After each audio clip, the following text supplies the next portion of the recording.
जय हिंद दोस्तों, स्वागत है आपका आपके अपने YouTube channel C3 concept crystal clear पर। आज हम शुरुआत करने जा रहे हैं रीजनिंग की, जिसमें हम सबसे पहले टॉपिक लेंगे कैलेंडर को। इसमें हम सबसे पहले टॉपिक क्या लेने वाले हैं? कैलेंडर। ये एग्जाम में पूछा जाने वाला सबसे इम्पोर्टेंट टॉपिक है और यहाँ से बहुत सारे प्रश्न हमारे एग्जाम में पूछे जाते हैं दोस्तों। तो चलिए शुरुआत करते हैं दोस्तों। तो जो हमारा कैलेंडर है उसमें दो प्रकार के वर्ड्स पाए जाते हैं। हमारे कैलेंडर में दो प्रकार के वर्ड्स पाए जाते हैं दोस्तों। एक वर्ड जिसको हम कहते हैं साधारण वर्ड्स, एक वर्ड जिसे हम क्या कहते हैं? साधारण वर्ड्स, नॉर्मल ईयर या ऑर्डिनरी ईयर। एक हमारे पास होता है लीप वर्ड्स, है ना।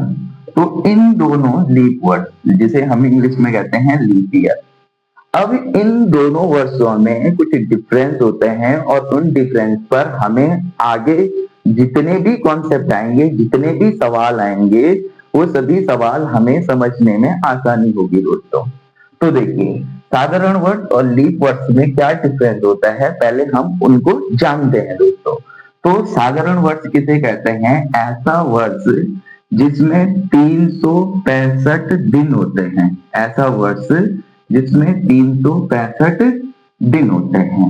और लीप वर्ड्स किसे कहेंगे दोस्तों? ऐसा वर्ड्स जिसमें 366 दिन होते हैं। साधारण वर्ड्स किसे कहेंगे दोस्तों? जिसमें 365 दिन। और लीप वर्ड्स किसे कहेंगे? जिसमें 366 दिन होंगे। अब बात ध्यान से समझना दोस्तों। साधारण वर्ष में 52 हफ्ते या 52 सप्ताह और एक ऑड डे होता है। एक ऑड क्या होता है? डे होता है। ऐसे ही लीप वर्ड्स में ये 52 हफ्ते तो होंगे, पर 52 हफ्ते के साथ दो ऑड डे होते हैं दोस्तों। 52 हफ्ते तो होंगे, पर 52 हफ्ते के साथ कितने ऑड डे होने वाले हैं दोस्तों? दो ऑड डे। ध्यान से देखना और अपने साथ नोट्स बनाते रहना दोस्तों, और वीडियो को लाइक और शेयर जरूर करें दोस्तों। अब अगर हम आगे देखें तो इसमें जो फरवरी होने वाली है वो 28 दिन की होती है। यहाँ पे फरवरी कितने दिन की होने वाली है दोस्तों? 28 दिन की। और अगर हम यहाँ बात करें दोस्तों, तो यहाँ पे जो फरवरी है वो 29 दिन की होती है दोस्तों। कितने दिन की होती है दोस्तों? 29 दिन की। अब बात यहाँ थोड़ा जो इम्पोर्टेंट कॉन्सेप्ट है दोस्तों, यहाँ पे जो 1 जनवरी होता है और जो 31 दिसंबर होता है, उसका जो डे होता है वो सेम होता है। डे कैसे होता है दोस्तों? सेम। और जो लीप वर्ष में 1 जनवरी और 31 दिसंबर का जो 1 जनवरी और 31 दिसंबर का जो डे होता है वो अलग अलग होता है। यहाँ पे डे क्या होने वाला है? डिफरेंट। डे क्या होने वाला है दोस्तों? डिफरेंट। तो ये ध्यान रखना है दोस्तों कि यहाँ पे इस कॉन्सेप्ट को अगर हम समझें, अगर हमारा 1 जनवरी को मंडे होगा तो हमारा 31 दिसंबर को भी मंडे होगा। मतलब वर्ष की शुरुआत भी अगर मंडे से हो रही है तो वर्ष का अंत भी किस दिन से होने वाला है? मंडे से। पर यहाँ ध्यान से देखना दोस्तों, अगर यहाँ 1 जनवरी को मंडे था तो यहाँ पर 31 दिसंबर को ट्यूसडे हो जाएगा। यहाँ पर अगर 1 जनवरी को मंडे था तो 31 दिसंबर को क्या हो जाने वाला दोस्तों? ट्यूसडे। अब ऐसा क्यों हुआ उसका रीजन समझो दोस्तों, क्योंकि यहाँ पे फरवरी कितने दिन की थी? 28। पर यहाँ पे फरवरी कितने दिन की हो गई है? 29। अब जो ये एक दिन बढ़ा, इस एक दिन के बढ़ने की वजह से इस डे में डिफरेंस आ गया। तो मैं आशा करता हूं दोस्तों कि साधारण वर्ड्स और लीप वर्ड्स में क्या डिफरेंस होता है ये आपको अच्छे से समझ में आ गया होगा दोस्तों। अब इसी के अनुसार मैं कैलेंडर पे टाइप वाइज क्वेश्चनों को कवर करूंगा दोस्तों। अगर आप में से किसी को भी स्क्रीनशॉट लेना है दोस्तों तो आप स्क्रीनशॉट ले सकते हैं। चलिए दोस्तों, अभी तक हमने क्या देखा कि साधारण वर्ड्स और लीप वर्ड्स में क्या अंतर होता है। अब हम कैलेंडर में टाइप 1 को देखते हैं। टाइप 1 के प्रश्न हमारे एग्जाम में कैसे आते हैं दोस्तों। तो मैं पहला एग्जाम्पल ले रहा हूं दोस्तों, आपको ध्यान से समझना है और प्रश्न बहुत ही इजी होंगे। मैं आपको पूरी कोशिश करूंगा कि आपको अच्छे से समझ में आए। प्रश्न हमसे कह रहे हैं कि यदि सुधीर का जन्मदिन 31 मई 1991 को होता है। प्रश्न हमसे क्या कह रहे हैं कि सुधीर के जन्मदिन का दिन दे रखा है और कब होता है, 31 मई 1991 को होता है। तो 18 नवंबर 2017 को 18 नवंबर 2017 को उसकी उम्र क्या होगी। हमें 18 नवंबर 2017 को उसकी उम्र पूछी है कि कितनी होगी। तो हम कैसे कैलकुलेशन करेंगे, तो ध्यान से समझिए दोस्तों। तो हमें क्या करना है, इस प्रश्न में हमें कुछ नहीं करना है। हमें सिंपल से जो हमें डेट दे रखी है उसको हम सबसे पहले जो हमारा फॉर्मेट होगा, हम वाई वाई एम एम और डी डी के फॉर्मेट में लिखेंगे। अब जो हमें प्रश्न दे रखा है उसको कब उसका जन्मदिन दे रखा है, 31 मई 1991। तो 1991 आ जाएगा यहाँ। मई कौन सा महीना होता है, 5वां, तो 05। और तारीख कितनी दे रखी है, डेट कितनी दे रखी है, 31। सबसे पहले नीचे ये लिख लेंगे। अब इसके ऊपर क्या लिखेंगे दोस्तों, कब उसकी उम्र याद करनी है, 18 नवंबर 2017 को। तो कब याद करनी है वो ऊपर लिखेंगे। तो 2017 आ जाएगा। नवंबर कौन सा महीना होता है, 11। तो ये हमारा नवंबर 11वां महीना हो जाएगा। और डेट कितनी दी है, 18। तो ये ऐसे ऊपर आ जाएगा। क्या कहा दोस्तों मैंने कि उसका डेट ऑफ बर्थ जब दे रखी होगी उसको नीचे लिखना है और जिस दिन निकालनी होगी उसको ऊपर लिखना है। और कैसे फॉर्मेट में लिखना है, पहले क्या लिखना है, वाई वाई, पहले ईयर लिखना है, फिर मंथ लिखना है और फिर डेट लिखनी है दोस्तों। अब इसको घटाने का तरीका देखिए दोस्तों, कैसे घटाएंगे। तो इसको घटाने का तरीका सिंपल सा है दोस्तों कि हमें डी से घटाना है, डेट से घटाना है। हमें यहां से नहीं घटाना है, इसको यहां से घटाएंगे। अब 18 में से 31 तो जाएगा नहीं, है ना। तो मैं यहां से एक इधर लूंगा। अब ये एक नहीं, क्योंकि मैं किससे ले रहा हूं, मंथ से। और एक मंथ में कितने दिन होते हैं, 30 या 31 या 28 या 29। अब ये कौन सा मंथ है, नवंबर। अब नवंबर में कितने दिन हुए दोस्तों, 30। तो जब मैं यहां से इधर लूंगा तो यहां पर +30 हो जाएगा। कितना हो जाएगा दोस्तों, +30। अगर ये यहाँ पर 31 होता तो यहाँ +31 हो जाता, यहाँ 28 होता तो यहाँ +28 हो जाता, यहाँ 29 होता तो ये +29 हो जाता। ये ध्यान में आया दोस्तों, ये समझ में आया। अब यहां से जब ये +30 इधर जाएगा तो 30 और 18 कितना हो जाएगा, 48। अब ये कितना, 48। अब 48 में से मुझे कितना घटाना है, 48 में से कितना माइनस करना है, 31। तो कितना हो जाएगा दोस्तों, 48 में से 31 माइनस करेंगे तो कितने दिन हो जाएंगे, 17। तो 17 डे आ गए। अब यहां से एक महीना मतलब 30 दिन उधर चले गए। अब यहां कितने महीने बचे, 10। अब यहाँ पे कितने महीने बचे, 10। अब 10 महीने में से 5 महीने माइनस करेंगे तो यहाँ भी कितने महीने बच जाएंगे, 5 महीने। अब यहां ध्यान से समझिए दोस्तों। अब मुझे 2017 में से 1991 को घटाना है। तो कितना हो जाएगा दोस्तों, 2017 में से 1991 को घटाकर 17 और 9 कितना हो जाएगा, 25। तो ये आ जाएगा 25 ईयर। ये क्या हो जाएगा, मंथ, है ना। तो हमारे पास क्या हो जाएगा, 25 साल, सॉरी 26। तो इसको घटाएंगे तो कितना हो जाएगा, 26। तो ये कितना हो जाएगा 26 साल 5 महीने 17 दिन। तो ये हमारा करेक्ट आंसर हो जाएगा। तो मैं आशा करता हूं दोस्तों कि इस तरह के आपको प्रश्न समझ में आते होंगे। मैं एक बार फिर से रिपीट कर रहा हूं प्रश्न को। यदि सुधीर का जन्मदिन 31 मई 1991 है को होता है, तो 18 नवंबर 2017 को उसकी उम्र क्या होगी, उम्र निकालनी है।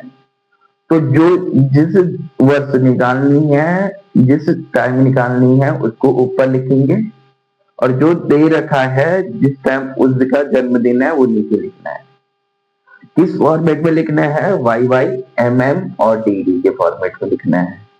इसका वाई वाई कितना दे रखा है 2017, एम कितना है नवंबर, नवंबर कौन सा महीना होता है 11वां, तो 11 आ गया, और डेट कितनी है 18। ऐसे ही यहाँ पर y कितना है 91, 1991, और महीना कौन सा दे रखा है 5वां, और तारीख कितनी दे रखी है 31, है ना दोस्तों। अब जब हम इसको घटाएंगे तो 18 में से 31 जाएगा नहीं, मैं यहाँ एक शिफ्ट करूंगा। अब एक शिफ्ट नहीं होगा, क्या शिफ्ट होगा, पूरा महीना, और महीने में कितने दिन है 30 दिन है। तो यहाँ शिफ्टिंग कितने की हो गई है 30 की, और 30 और 18 को जोड़ा तो कितना हो गया 48, और 48 में से 31 घटाएंगे तो कितना आ जाएगा 17। ऐसे इसको घटाएंगे 5, ऐसे इसको घटाएंगे 26, तो कितने 26 साल 5 महीने और 17 दिन। तो सुधीर की उम्र कितनी है 26 साल 5 महीने और 17 दिन। तो इस तरीके से हम कैलेंडर के इस टाइप वाले प्रश्न को बना सकते हैं इजीली। आशा करता हूं आपको यहां तक सब कुछ समझ में आया हो दोस्तों। चलिए दोस्तों, अभी तक हमने टाइप 1 को देखा दोस्तों। अब हम देखने वाले हैं टाइप 2 को। टाइप 2 में कैसा कॉन्सेप्ट है हमारे पास, सेम कैलेंडर का। सेम कैलेंडर में प्रश्न कैसे पूछता है आयोग, तो यहाँ पे जो आयोग प्रश्न पूछता है, जैसे मुझे एक प्रश्न दे दिया कि 2005 का कैलेंडर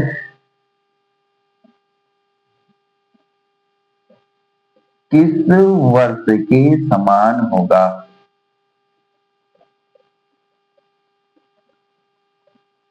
इसका प्रश्न का मतलब है कि 2005 में जो कैलेंडर है वो आने वाले किस वर्ष में सेम 2005 की तरह का कैलेंडर होगा, वो हमें चेक करना है। इसलिए इस कॉन्सेप्ट को टाइप 2 को मैंने क्या कहा, सेम कैलेंडर का कॉन्सेप्ट कहा दोस्तों। अब कैसे बनाएंगे थोड़ा ध्यान से देखिए दोस्तों।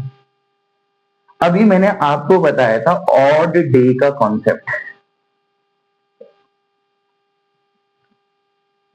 ऑड डे का जो मैंने आपको कॉन्सेप्ट बताया दोस्तों, उसमें मैंने 2 ईयर देखे, जनरल ईयर जिसको मैंने साधारण वर्ष कहा, और एक लीप ईयर जिसको मैंने लीप वर्ष कहा।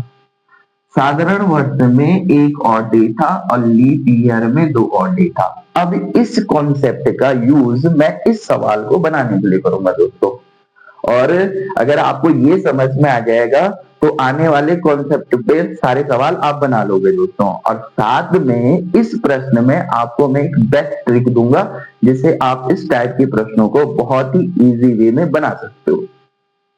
5 सेकंड में भी आप इस टाइप के प्रश्नों को सॉल्व कर सकते हो। अब यहां ध्यान से देखिए दोस्तों कैसे बनाएंगे। देखो मैं पहले थोड़ा सा बेसिक समझा देता हूं ताकि आने वाले जो भी क्वेश्चन होंगे उसमें आपको दिक्कत ना हो। इसमें एक चीज हमें ध्यान रखना है कि प्रत्येक 7 दिन बाद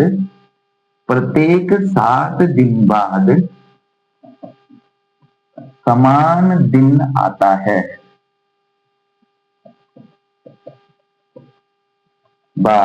समान दिन आता है, ये थोड़ा ध्यान रखना दोस्तों। ये तो हम जनरली सब जानते हैं। अगर आज मंडे है तो मंडे कब आएगा, जब 7 दिन पूरे हो जाएंगे, फिर दोबारा क्या आएगा, मंडे आ जाएगा दोस्तों।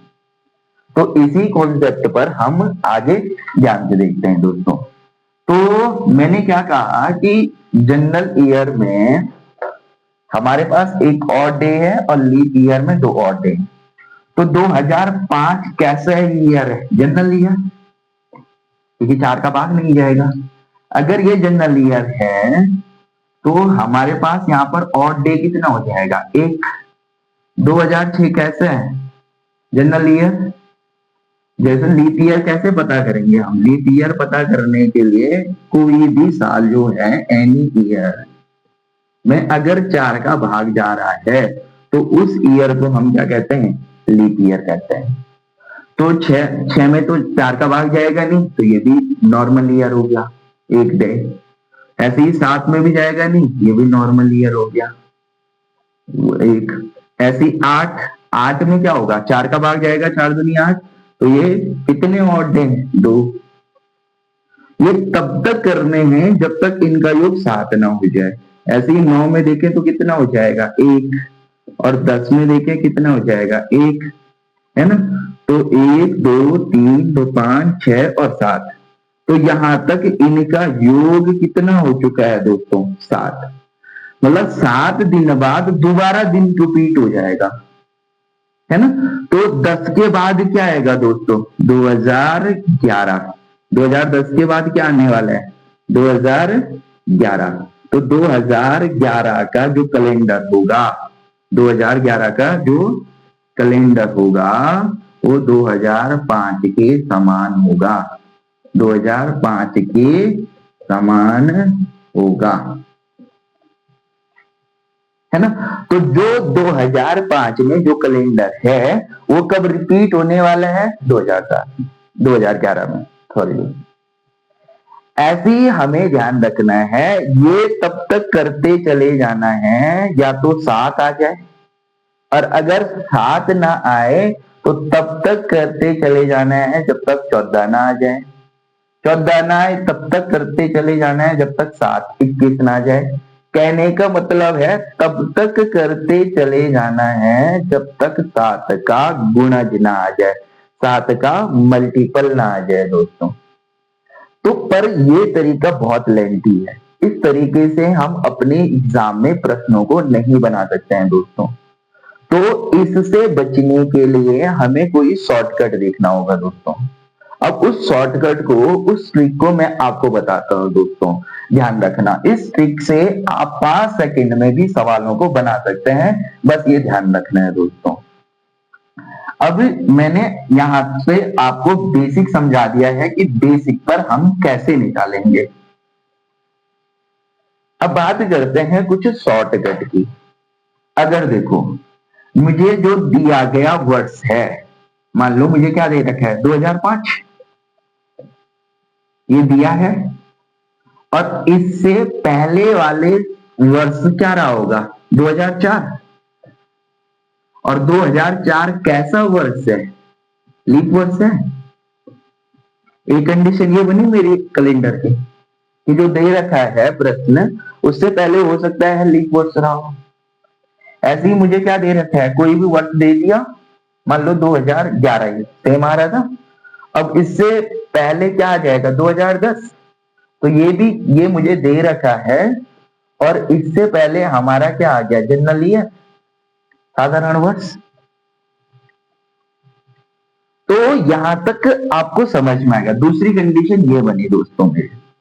अब तीसरी कंडीशन देखो दोस्तों, हो सकता है कि मुझे लीप वर्ष दिया हो, मान लो 2016, मुझे क्या दे रखा है, लीप वर्ष दे रखा है, कुछ भी दे रखा हो दो लीप वर्ष।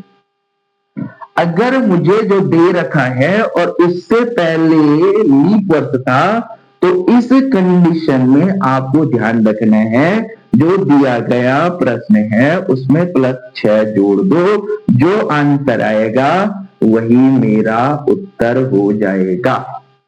बस क्या ध्यान रखना है दोस्तों कि जो प्रश्न, जो ईयर हमें दे रखा है, यदि उससे पहले लीप वर्ष आए तो उसमें कितना जोड़ देना है, 6। ऐसे ही ध्यान रखना है दोस्तों। अगर जो मुझे दे रखा है और उससे पहले यदि साधारण वर्ष रहा हो, जो मुझे वर्ष दे रखा है और उससे पहले क्या है दोस्तों, साधारण वर्ष आए, तो उसमें +11 कर देना है। बस ये टिप्स आपको ध्यान रखनी है, ये ट्रिक और टिप्स जो है ये आपको ध्यान रखनी है। आपका प्रश्न सेकंड से पहले सॉल्व हो जाएगा। क्या ध्यान रखना है, अगर मुझे जो प्रश्न ईयर दे रखा है जो क्वेश्चन में, उससे पहले यदि लीप ईयर आ रखा हो तो उसमें मैं 6 जोड़ दूंगा। ऐसी अगर मुझे दे रखा है जो क्वेश्चन दिया है और उससे पहले यदि जनरल ईयर रहा हो, साधारण वर्ष रहा हो, तो उसमें कितना ऐड कर देना है, 11। ऐसी इसमें कितना ऐड कर देना है, जब अगर जो मुझे ईयर दे रखा है और वो लीप वर्ष है तो उसमें ऐड कर देना है 28। जो आएगा उस वर्ष का कैलेंडर उस वर्ष के समान हो जाएगा। बस ये टिप्स और ट्रिक्स ध्यान रखो दोस्तों, और सेकंड में क्वेश्चन को सॉल्व करो दोस्तों, है ना।